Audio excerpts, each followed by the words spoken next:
People in Sudan's Darfur region are taking part in a referendum on whether the war-torn region should remain as 5 separate states or merge them as one region. Hundreds of thousands of people have been killed by more than 10 years of violence between government forces and rebel groups. Around 2.5 million others have been displaced by the ongoing fighting. President Omar al-Bashir insists the 3-day vote will bring peace to the region. But critics have warned a 5-state system will only give al-Bashir's government more control. Well, in 1994, the Sudanese government split Darfur into North, South and West Darfur states. 2 more states, East and Central Darfur, were created in 2012. But today's vote might change that. The referendum is part of the Doha document for peace in Darfur, signed by the Sudanese government and a coalition of 19 rebel groups in July 2011.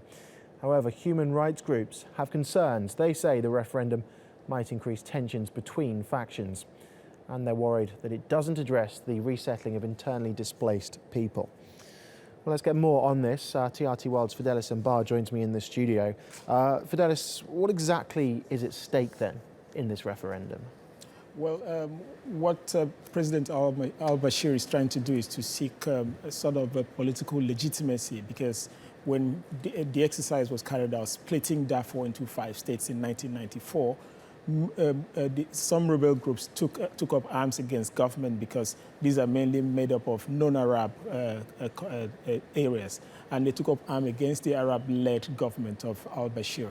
And since then, there has not been peace. Even the Doha peace agreement, the 2 main rebel groups who actually took up arms against government were not involved, and now they're still not involved. So what the president is trying to do is carry out this referendum. It will now be like the people are the ones who are actually saying we want to be divided into 5 states, because that's what the central government of Sudan wants. And is there any indication at this stage which way the referendum is going to go? Well, as it stands now, so many people are not going to take part, because about 200,000 refugees are in charge. Those ones are not registered to take part.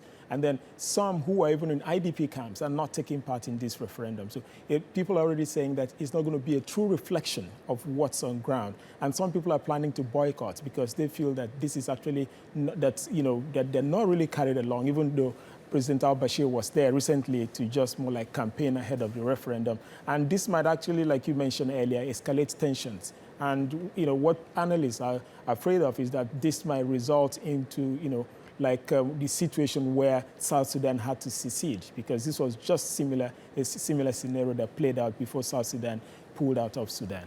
Okay, Fidelis, thank you very much.